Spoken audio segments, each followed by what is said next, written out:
School থেকে বেরোতেই কেউ একজন আমাকে পিছন থেকে জড়িয়ে ধরলো।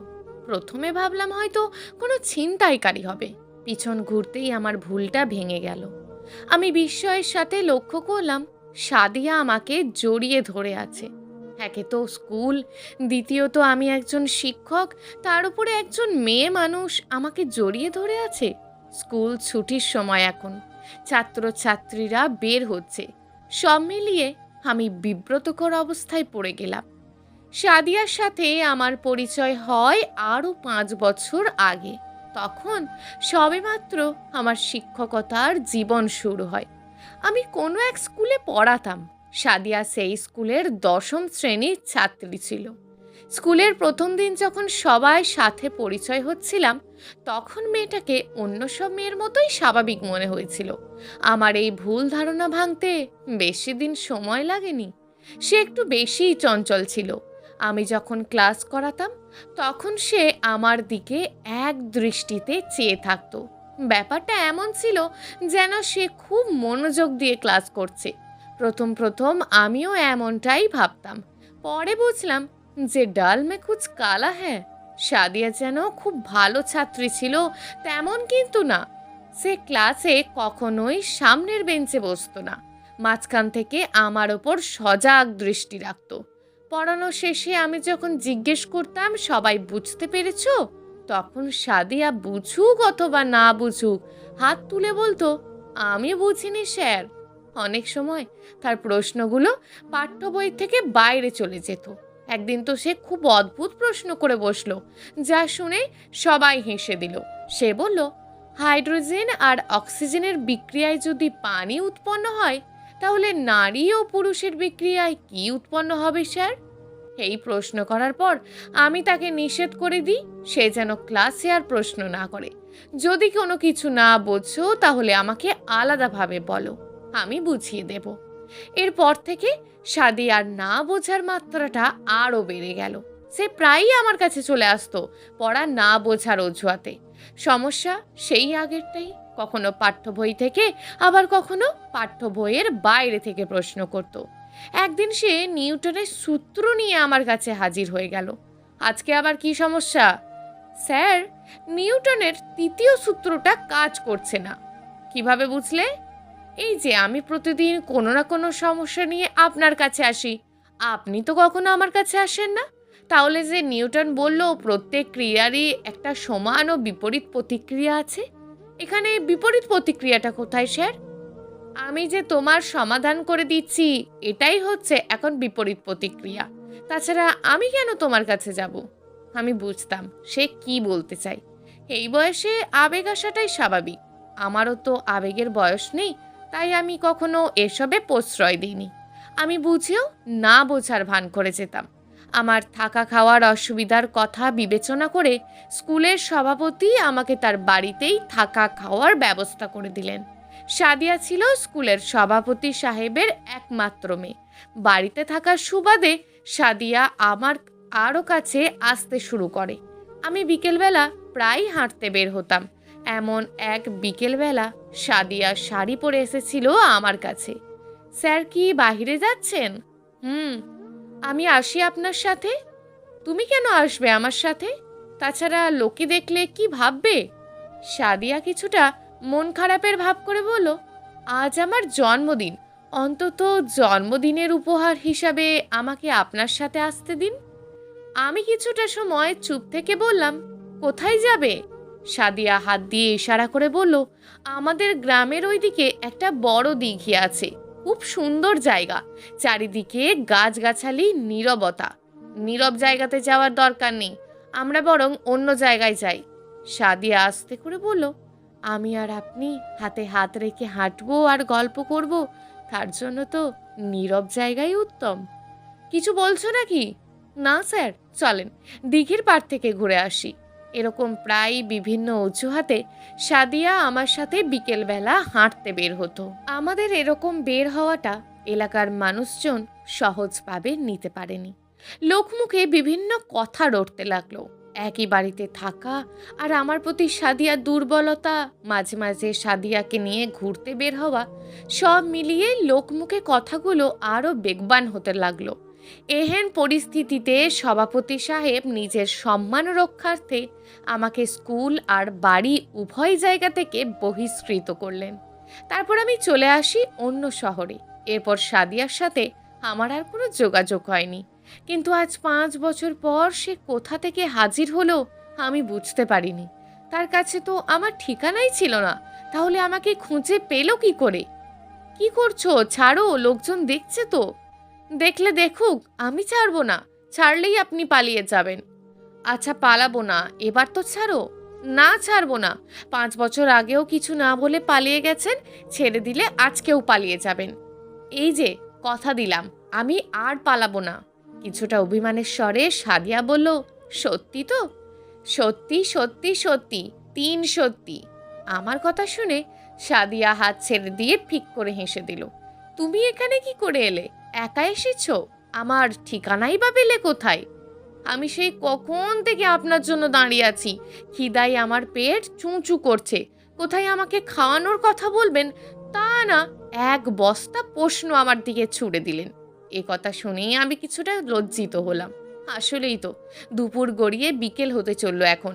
না জানি কখন থেকে দাঁড়িয়ে আছে। সামনেই একটা রেস্টুরেন্ট আছে, চলো যাই। আমি খেতে খেতে বললাম, তুমি তো বললে না তুমি এখানে কি করে এলে? গাড়ি করে এসেছি। এ কথা বলেই সাদিয়া হেসে দিল। তুমি এখনো বাচ্চায় রয়ে গেছো। সাদিয়া কিছুটা জোর গলায় বলল, আমি মোটেও বাচ্চা না, আমি এখন অনেক বড় হয়ে গেছি। মেয়েটা এখনো আগের মতোই রয়ে গেছে। বললে না তো তুমি কি করে এখানে এলে? বললাম তো গাড়ি করে এসছি। এ কথা বলে সে আবারও ফিক করে হেসে দিল। একা এসেছো নাকি কেউ এসেছে তোমার সাথে? একা আসেনি, বাবা মা এসছেন। আগে বলবে না কেন? আগে বলে কি করতেন? আমি কিছুটা রেগে বললাম, কি করতাম মানে? ওনারা খাবে না? সেই চিন্তা আপনাকে করতে হবে না, মা বাবা খেয়ে নিয়েছেন। আমাকেও বলেছিল, কিন্তু আমি যাইনি। কেন যাইনি? যদি আপনি পালিয়ে যান। ওনারা এখন কোথায়? আছে হয়তো আশেপাশেই। দেখা করবেন? দাঁড়ান, আমি এক্ষুনি কল দিচ্ছি। সাদিয়ার মা বাবা আসলে তাদেরকে নিয়ে আমি আমার বাসায় চলে আসি। সাদিয়াকে বললাম, তুমি ভিতরে গিয়ে বিশ্রাম নাও, অনেক ক্লান্ত লাগছে তোমাকে। কিন্তু সে যেতে চায় না। তার ধারণা সে ভিতরে চলে গেলে আমি আবারও পালিয়ে যাব। তুমি যদি এখন না যাও তাহলে কিন্তু আমি সত্যি সত্যিই পালিয়ে যাব। এই কথা শুনেই চুপচাপ ভিতরে চলে গেল। সাদিয়া চলে যাওয়ার পর আমি সাদিয়ার মা বাবার সাথে কথা বললাম। আপনারা আমার ঠিকানা পেলেন কোথায়? আর সাদিয়াকে এমন অস্বাভাবিক লাগছে কেন? সাদিয়ার বাবা বলল, তুমি তো আমাদের পাশের বাড়ির খোকনকে চেনো। গতকালকে সে বাড়িতে এসে বলল এই শহরে নাকি তোমার সাথে খোকনের দেখা হয়েছে। সাদিয়া যখন জানতে পারলো তুমি খুলনাতে আছো, তখন সে আরও বেপরোয়া হয়ে উঠল। সাদিয়া তোমার কথা শোনা মাত্রই আমাকে এসে বলল, বাবা আমি এখনই যাব। তখন প্রায় সন্ধ্যা হয়ে গিয়েছিল, তাই আমরা ওকে আসতে দিইনি। রাতে আমার মেয়েটা একদম ঘুমায়নি। তোমার সাথে দেখা হবে ভেবে তার চোখের পাতায় একদমই ঘুম আসেনি। সকালবেলা খোকনের থেকে ঠিকানাটা নিয়ে তোমার কাছে চলে আসলাম। বুঝলাম, কিন্তু সাদিয়া এমন অস্বাভাবিক আচরণ করছে কেন? এর কারণটাও তুমি। আমি? হ্যাঁ, তুমি। তোমাকে বাড়ি থেকে বের করে দেওয়ার পর থেকেই সাদিয়া ঠিক মতন খাওয়া দাওয়া করতো না, ঠিক মতন ঘুমাতো না, এমনকি সে আর পড়াশোনাও করেনি শুধু তোমার কারণে। সাদিয়া সব সময় তোমাকেই খুঁজতো। সে পড়াশোনা না করলেও দিনের পর দিন স্কুলে গিয়ে বসে থাকতো তুমি ফিরে আসবে এই আশায়। কিন্তু তুমি এলে না। একটু থেমে সাদিয়ার বাবা আবারও বলতে লাগলেন, আমি জানি আমরাই তোমাকে চাকরিচ্যুত করে বাড়ি থেকে বের করে দিয়ে অন্যায় করেছি। এখন আমাদের ভুলের মাসুল আমাদের মেয়ে দিচ্ছে। এটা বলতেই ওনার চোখ দুটো ভিজে গেল। তারপর সাদিয়ার মা বলল, আমরা তোমাকে অনেক খুঁজেছি কিন্তু পাইনি। আর পাবোই বা কি করে? তুমি তো কোনো ঠিকানাও রেখে যাওনি। তাদের কথা শোনার পর আমি খুবই বিস্মিত হলাম এই ভেবে যে আমার মতন এতিম চালচুলোহীনকে এভাবে এত কেউ ভালোবাসতে পারে। এরপর আমি তাদেরকে বললাম, দেখেন চাচা, সাদিয়ার আচরণ দেখে আমি আগেই এগুলো আঁচ করতে পেরেছিলাম। তখন ওর বয়স খুব কম ছিল, আর কম বয়সে আবেগ আসাটা স্বাভাবিক। তাই আমিও এটাকে আবেগ ভেবে কখনো প্রশ্রয় দিইনি। ব্যাপারটা এমন না যে সাদিয়াকে আমার ভালো লাগতো না। সাদিয়ার সাথে কথা বলতে, ঘুরতে যেতে, ওর বাচ্চা সুলভ আচরণগুলো আমার খুবই ভালো লাগতো। কিন্তু ভালো লাগলেই তো আর ভালোবাসা যায় না। আমার আর সাদিয়ার মাঝে বয়সের পার্থক্যটা ছিল অনেক। তাছাড়া আমি হলাম এতিম চালচুলোহীন একটা ছেলে। এত সব ভেবেই আমি সব সময় সাদিয়ার থেকে একটা নিরাপদ দূরত্বে থাকতে চাইতাম। আমার এভাবে দূরে আসাটা, তার ভালোবাসাটাকে আবেগ মনে করাটা আমার ভুল ছিল। এমন জানলে আমি কখনোই সাদিয়াকে ছেড়ে আসতাম না। এখন আপনারা কি চান? আমাদের একটাই মেয়ে, আমরা তাকে হারাতে চাই না। তার সুখই আমাদের সুখ। আপনি কি বোঝাতে চাইছেন? দয়া করে খুলে বলেন। আমি ও সাদিয়ার মা মিলে একটা সিদ্ধান্ত নিয়েছি, আর সেটা হলো আমরা চাই তুমি সাদিয়ার দায়িত্ব নাও। আপনারা কি ভেবে বলছেন? সাদিয়ার মা বলল, আর ভাবাভাবির কিছু নেই। তোমাকে একবার হারিয়ে আমার মেয়েটা মানসিকভাবে ভেঙে পড়েছে। আবার যদি সাদিয়া তোমাকে হারিয়ে ফেলে, তাহলে আমার মেয়েটা নির্ঘাত মারা যাবে। সাদিয়ার বাবা সাদিয়ার মায়ের কথাকে সমর্থন করে বললেন, তোমার চাচি ঠিকই বলেছে। এবার বলো, তোমার কি মতামত? আমি আর কি বলবো, আপনারা যা বলবেন তাই হবে। এর দুদিন পরেই সাদিয়ার সাথে আমার বিয়েটা হয়ে যায়। বিয়ে ছাড়া যে আর উপায় ছিল না। সাদিয়া আমাকে বিশ্বাসই করতে পারতো না। তার ধারণা আমি সুযোগ পেলেই পালাবো। এই দুদিন একটু সময়ের জন্যও সাদিয়া আমার পিছু ছাড়েনি। আমি যেখানে গিয়েছি সেও সেখানেই আমার সাথে গিয়েছে। আমি না করলেও জোর করে এসছে। এমনকি ওয়াশরুম গেলেও সে দরজার বাইরে থেকেছে। সেদিন রাতে খাওয়ার পর সাদিয়াকে বললাম, একবার ঘুমাতে যাও, আবার কাল সকালে দেখা হবে। কিন্তু সে কিছুতেই যাবে না। পরে অনেক বুঝিয়ে ঘুমাতে পাঠালাম। সকাল সকাল ঘুম থেকে ওঠা আমার অভ্যেস। রুমের দরজা খুলে বেরোতেই দেখি দরজার পাশে হেলান দিয়ে সাদিয়া বসে আছে। আমি সাদিয়াকে ঘুম থেকে উঠিয়ে জিজ্ঞেস করলাম, এখানে ঘুমাচ্ছ কেন? ভিতরে গিয়ে ঘুমাও। না, সমস্যা নেই। আপনি এত সকালে উঠে গেলেন যে, পালানোর মতলব আছে নাকি? আমি মৃদু হেসে বললাম, আমাকে এত ভালোবাসে যে, তাকে ছেড়ে আমি কোথায় পালাবো? সাদিয়া আমার কথার উত্তর না দিয়ে জিজ্ঞেস করলো, বাহিরে যাচ্ছেন? হ্যাঁ, আমি প্রতিদিন সকালে হাঁটতে বের হই। যাবে তুমি? যাব মানে? আপনি বললে বিশাল সাগরের মাঝে যেতেও রাজি আছি। আমি জানি সে এখানে কেন বসেছিল। এখনো সাদিয়ার ধারণা যে আমি তাকে ছেড়ে চলে যাব। আমি এটাও জানি যে আমি যদি যেতে না বলি, তাও সে আমার পিছু পিছু আসবে। আমি যেখানে শিক্ষকতা করি, সাদিয়া সেখানেও চলে আসতো। প্রথম প্রথম সহকর্মীরা সাদিয়াকে দেখে অনেক অবাক হয়েছিল। পরে আমি তাদেরকে ব্যাপারটা বুঝিয়ে বলার পর তারাও সাদিয়াকে সহজভাবেই দেখতে লাগলো। সাদিয়ার বাবা মা মেয়ের এমন দুরবস্থা দেখে আর দেরি করতে চায়নি, তাই দ্রুতই বিয়েটা করতে হলো। বাসর ঘরে ঢুকেই দেখি সাদিয়া বিছানার মাঝখানে বসে আছে। আমি তার কাছে গিয়ে ঘোমটা ওঠানোর জন্য হাত বাড়াতেই সে সরে গেল। কি হলো? আমার লজ্জা লাগছে। হয়েছে, আর লজ্জা করতে হবে না। এবারে কাছে এসো, দেখি তোমাকে একটু। সাদিয়া মৃদু হেসে বলল, একটু দেখবেন, বেশি দেখবেন না? আচ্ছা, বেশি দেখব। এবার তো কাছে আসো। বধূ সাজে সাদিয়াকে কেমন লাগছিল সেটা না হয় নাই বা বললাম। সাদিয়া নিচের দিকে তাকিয়ে চুপচাপ বসেছিল। ঠোঁটের কোণে মুচকি হাসিটা লক্ষণীয়। ইচ্ছে হচ্ছিল, ইস, সময়টা যদি এখানেই থেমে থাকতো। রাত 12টা বাজার সাথে সাথে দেওয়াল ঘড়ির আওয়াজ জানান দিল যে সময় থামার পাত্র না। বিয়ের দিন ছাড়াও আজকের দিনটা আর একটা কারণে বিশেষ দিন, আর তা হলো আজকে সাদিয়ার জন্মদিন। আমি সাদিয়াকে বললাম, তোমার জন্য উপহার আছে। এই বলে আমি বিছানা থেকে নেমে গিয়ে পাশে রাখা আলমারি থেকে 4টে শাড়ি এনে সাদিয়ার হাতে দিয়ে বললাম, শুভ জন্মদিন সাদিয়া। সাদিয়া কিছুটা অবাক হয়ে বলল, আপনি আমার জন্মদিন আজও মনে রেখেছেন? যাকে মনে স্থান দিয়েছি তার জন্মদিন ভুলে যাব, এটা কি হতে পারে? সাদিয়া একটু অভিমানের স্বরে বলল, হয়েছে হয়েছে, আর চাপা মারতে হবে না। কতটুকু মনে রেখেছেন তা তো দেখলামই। 5 বছরে একবারও আমাকে দেখতে আসেননি। পাষাণ হৃদয়ের মানুষ একটা। মনে না রাখলে কি তোমার জন্য উপহার কিনে রেখেছি?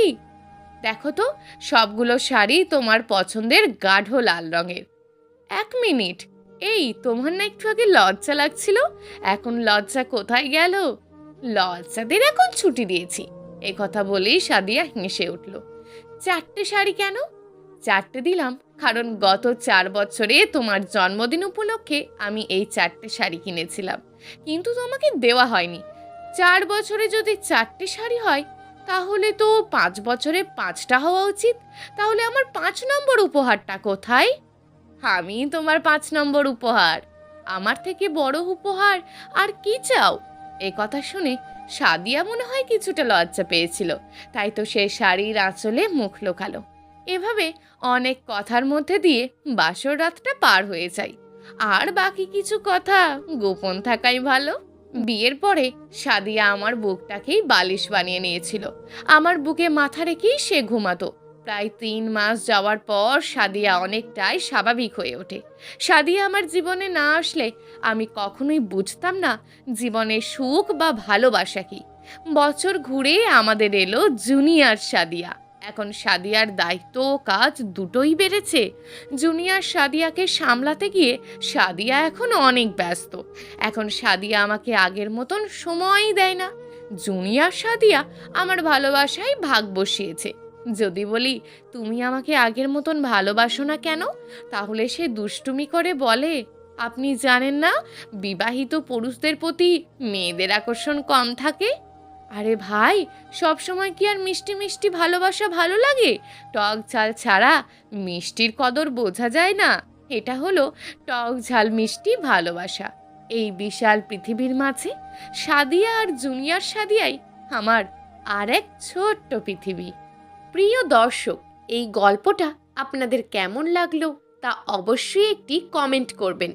আর যদি গল্পটা আপনাদের ভালো লেগে থাকে তাহলে ভিডিওটিতে একটি লাইক করে দেবেন এবং এই ধরনের ভিন্ন স্বাদের গল্প শোনার জন্য চ্যানেলটিকে অবশ্যই সাবস্ক্রাইব করে আমাদের সঙ্গে যুক্ত থাকুন।